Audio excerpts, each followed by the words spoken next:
Nabi kita SAW juga bersabda, jamaah, hadis riwayat Imam Ahmad, arba'un idza kunna fika fala 'alaika ma fataka minad dunya. 4 hal apabila ada dalam diri Anda, 4 hal ini, maka tidak akan memudaratkan engkau apa yang hilang darimu dari dunia. Jadi kalau kita punya 4 hal ini, dunia seberat apapun, dunia hilang kayak apapun, itu tidak akan masalah buat kita. Kalau kita punya 4 hal ini, kehilangan dunia bukan sebuah masalah bagi kita. Kita nggak akan merasakan apa-apa. Hebatnya, sampai mati rasa gitu, mati rasa positif, nggak akan memudaratkan. Kita kehilangan harta segala macam, nggak akan memudaratkan, nggak akan memudaratkan. Kalau kita punya 4 hal ini, yang pertama, sidqul hadith. Kalau kita punya lisan yang jujur, lisan yang benar, kalau bicara jujur benar, jujur benar. Dan menariknya, justru syaitan bermain sebaliknya, bohong aja biar kamu nggak kehilangan dunia, kan gitu ya. Kita kenapa sih disuruh kenapa sih kita diprovok bohong? Kalau jujur nanti kamu kehilangan itu. Dan kehilangan itu tak apa? Kehilangan surga? Bukan kan? Kehilangan dunia.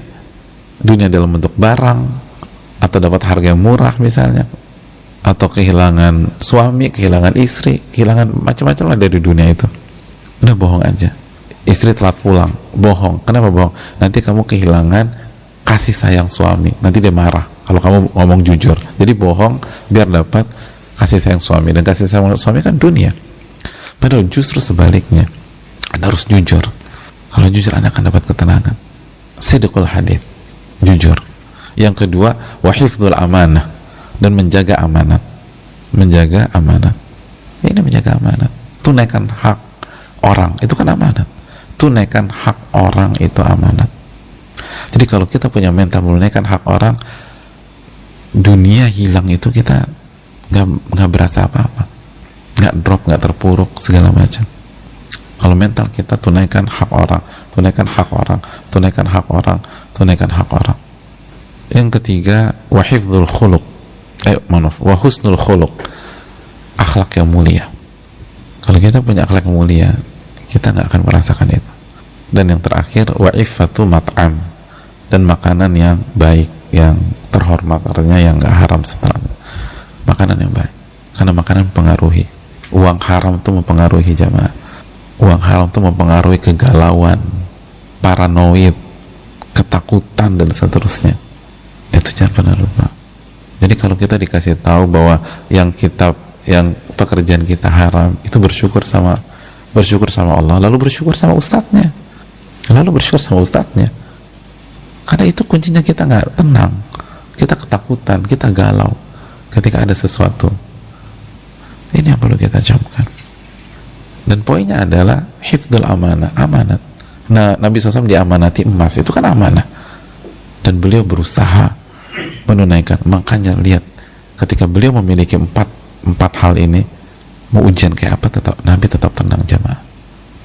Beliau harus hijrah dari Mekah, tanah airnya, tenang beliau dikepung di Gua Thawr, tenang. Bahkan beliau tenangkan Abu Bakar, la tahzan innallaha ma'ana. Abu Bakar, jangan sedih, Allah itu bersama kita. Tunaikan hak orang, jangan pikir hak kita. Atau jealous karena hak, enggak apa. Adik kakak misalnya, kok abang terus yang dikasih, aku mana? Aku kan juga punya hak. Nah, itu aku kan punya hak. Itu membuat kita galau. Makanya sekali lagi, kalau udah itu jebakan syaitan, jamaah. Membuat kita nggak bahagia, nggak tenang, dan stres, bahkan hancur. Karena pikirin, hak aku mana? Hak tuh aman, Kalau nggak dapat di dunia, dapat di akhirat, clear. Yang aman nggak usah dipikirin. Hak kita udah aman, kata Allah. Hak aman. Nanti di akhirat dikasih semua sama Allah. Yang belum aman, hak orang lain, yang menjadi tanggung jawab kita dan kewajiban kita, itu yang belum aman. Hak kita aman. Setiap hari, setiap saat mikirin hak terus, ya itu salah, polanya salah. Akhirnya galau, sedih, cemburu. Itu kan poinnya di sana.